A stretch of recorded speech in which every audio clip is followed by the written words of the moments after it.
NYCHA monitor, Bart Schwartz. We're joined by Eva Trimble, member of the NYCHA's Office of the Chair, who will listen in to questions and concerns as they come in tonight.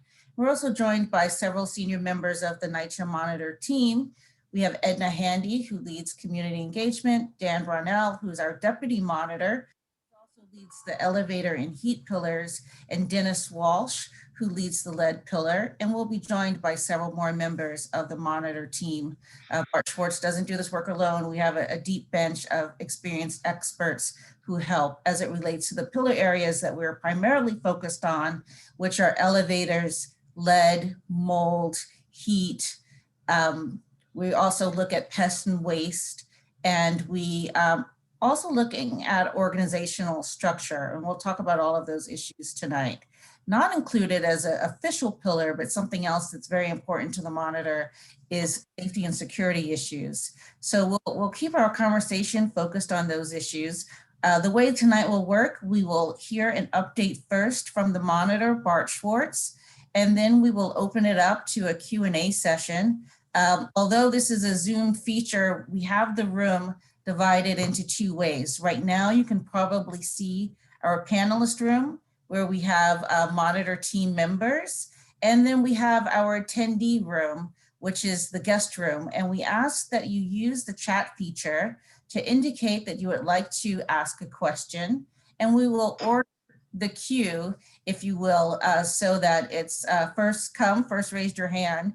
We'll move over, but the priority for the evening will be for Brooklyn residents. So please indicate that you're a Brooklyn resident. You are our VIPs for the evening and get to move to the front of the line. Although the whole city is invited, we are focused on Brooklyn residents tonight.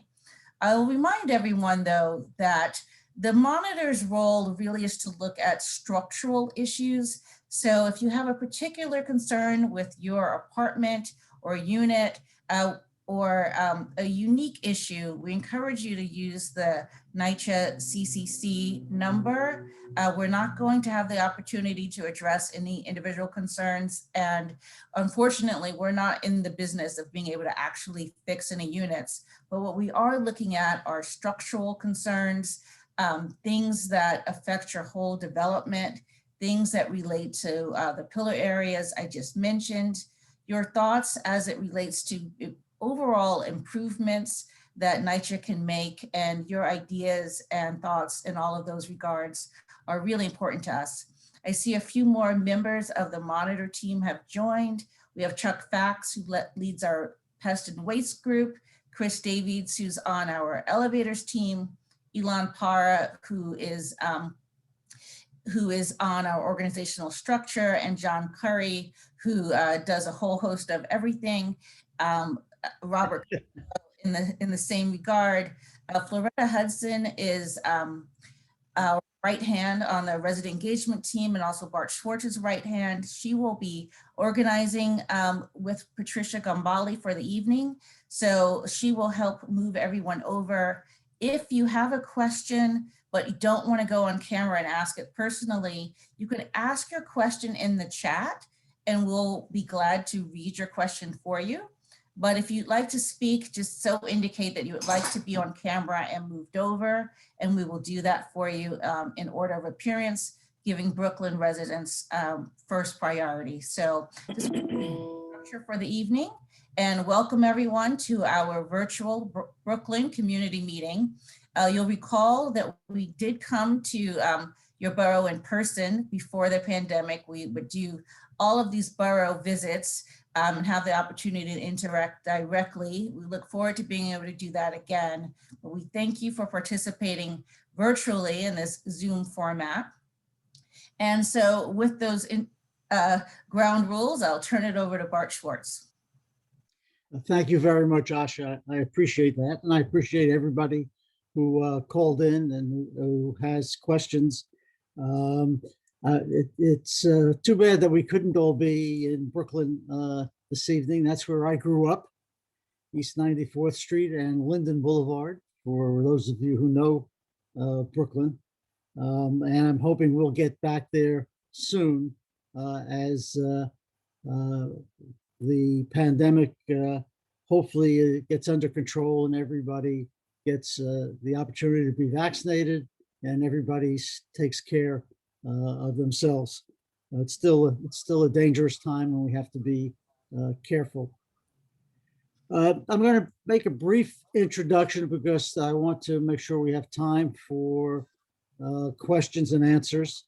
I've looked at some of the questions which were submitted, so I have a general idea of the topics, but I don't want to presume that I know what you really are interested in. So the questions will help me talk about what you want to talk about. So in terms of an initial introduction, I think it's tomorrow morning. It's supposed to be tomorrow morning that we'll be issuing our next quarterly report. It's a report that is a little late. That's my doing. I purposely held the report because I was waiting for some final discussions and negotiations taking place for two particular milestones that were being reached in the monitorship. So the first one is related to the transformation plan that was submitted and the process that puts in place to create the organizational plan, which is described under the HUD agreement. So let me take a few minutes to talk about that process because it gets confusing. I understand why it can be confusing. And I saw that in some of the questions people asked ahead of time, they listed that as one of the things that they wanted to ask about. So I'll do the best I can. I think I understand it, but sometimes it doesn't always come out the right way. But bear with me. The transformation plan is a plan prepared primarily by NYCHA, but one which addresses the what they call unconstrained plan, which means it's really a model plan, the best that we would all like to get and see for NYCHA. And as you can appreciate, a model plan is important to have to know what you're reaching for and where you want to spend your dollars and put in your energy. But because it is a plan that is unconstrained, meaning that you assume you have all the money to do everything you want, you then have to be more realistic and put together a plan which looks at the transformation plan and determines what are your priorities, which ones can you meet, how resources do you have to do the things that you want to do. The plan that creates that opportunity is called the implementation plan. Probably not a good name for it because it sounds like you're implementing the whole transformation plan, in which case you wonder why you need an implementation plan. Well, the reason you have what's called an implementation plan is you have to make choices as to what you can perform from the transformation plan. And that implementation plan is in two stages, but more important than the two stages, it is really bringing together HUD, the Southern District of New York, the Monitor, and NYCHA all together to look at these issues together and create what I'll call maybe the final plan, which becomes the organizational plan that is in the HUD agreement. Now, that doesn't mean that the plan gets done in 6 or 9 months or gets implemented and completed in 6 or 9 months or a year. It's a long process to get everything done. But the way it is set up is that part of the plan for the implementation will be completed by September 21, and the remainder will be completed by June of 22. Again, that's not the completion of all the work. Those are the completion of the plan. And of course, work is taking place during those periods. It's not as if everything is at a standstill waiting for the final plan, a perfect example of that is the neighborhood plan that NYCHA has presented and is working on, and has many aspects of it already implemented. There was no reason for NYCHA to stand still and not try to innovate while we're all working on the additional plans. So so you have the transformation plan, the implementation plan, and together they equal the organizational plan. Where some of the confusion comes in is the discussion of the blueprint. The blueprint is a proposal of NYCHA. It really is. And when the HUD agreement was reached, the blueprint didn't even exist. But the blueprint can and likely will adopt elements, if not all of, the organizational plan. But the blueprint goes way beyond the organizational plan. It's also a plan trying to finance NYCHA going forward. So one shortcut to it that helps me when I'm trying to figure out certain issues and what we should be doing is to think of the transformation, implementation, and organizational plan as the nearer term issues, dealing more with the day-to-day issues to get the most out of whatever resources are available and to plan for the future. The blueprint is more, how do you get that future? How do you get those resources so that all of the plans can be put in place? I know that's not a perfect explanation, but I think it gives you a good sense of it. And I know we have people here from NYCHA as well, so they're welcome to comment on that or expand on that if they'd like. But the important point I wanted to make is that the transformation plan has been concurred in by HUD and the Southern District. So now we are in the implementation plan phase. And I could tell you from looking at my calendar that we're in the implementation plan phase. It is going from one meeting to the next, working out all of the various, just the priorities are a heavy caseload. And that's not even everything. So there's a lot going on. The second milestone I want to address is what's called the GDA, but what that really is the $450 million that the governor has made available to reimburse NYCHA for capital expenses related to heat and elevators. So that money required the negotiation of its own plan as to information available, scheduling, a whole host of things.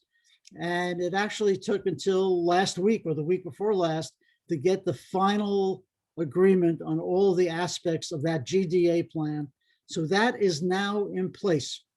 Now, very importantly, I don't want anyone to think that during that negotiation period, NYCHA wasn't doing anything or we weren't doing anything.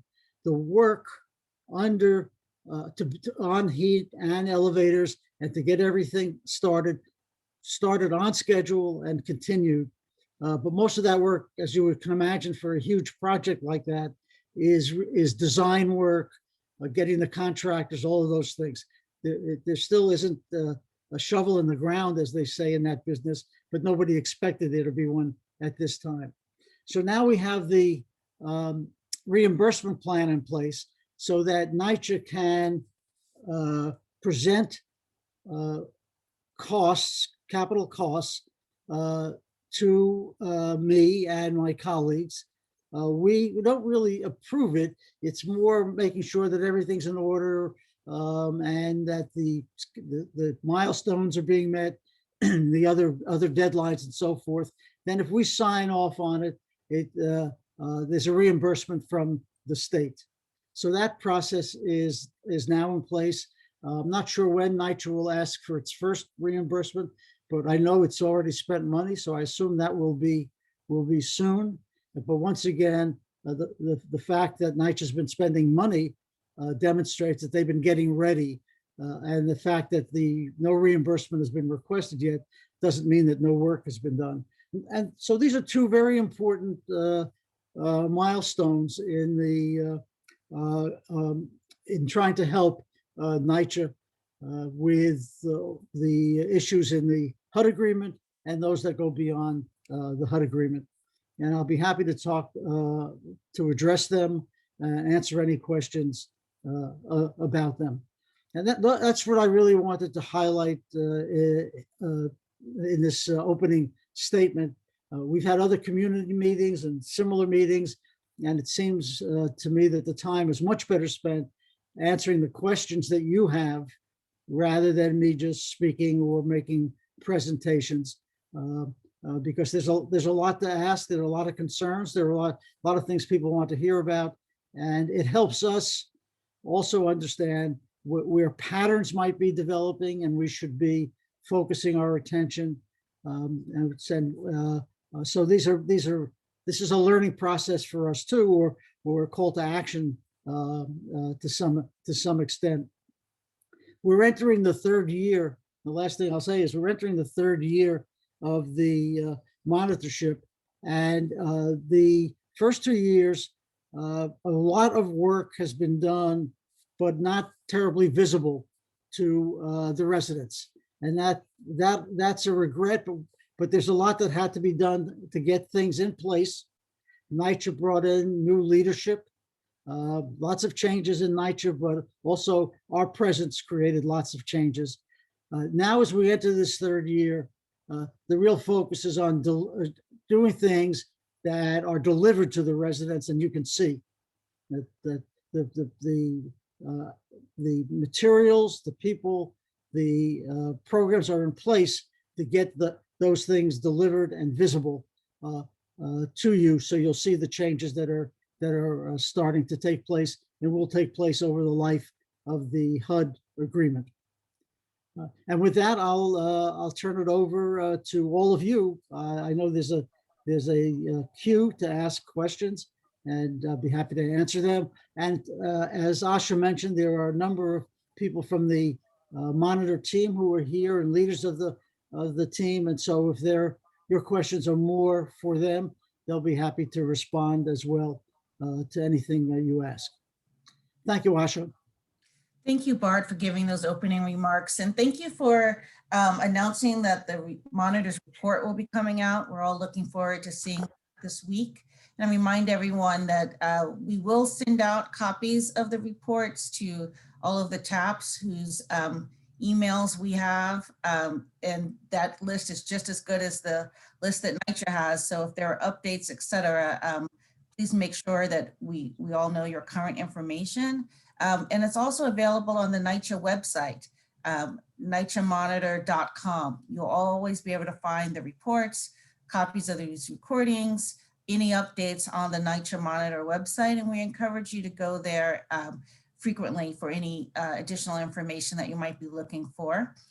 So now we really wanted to spend the bulk of the evening listening and getting to know all of you. I've had the privilege of meeting many of you in person before the pandemic when we were doing visits to the varying developments. And I know many of you have received phone calls from our team, likely from Robert Costello or Floretta Hudson, Patricia Gambale, Edna Handy, or myself.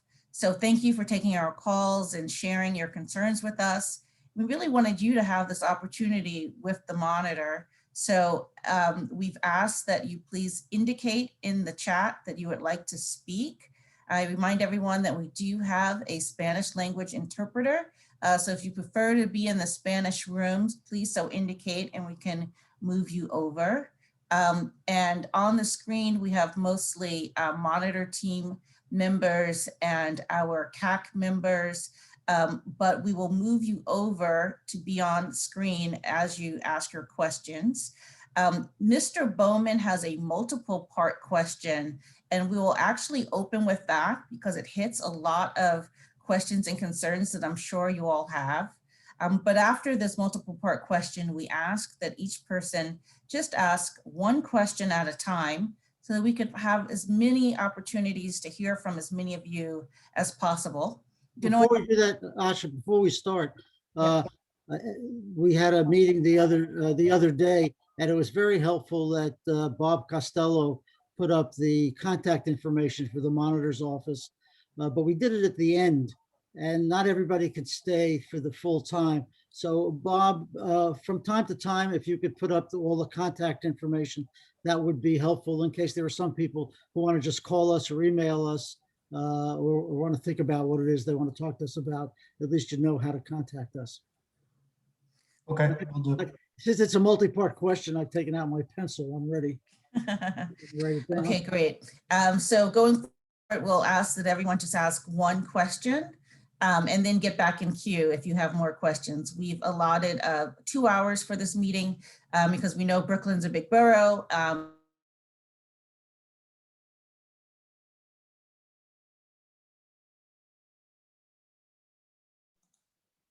Looks like Asha's frozen. Oh, sorry.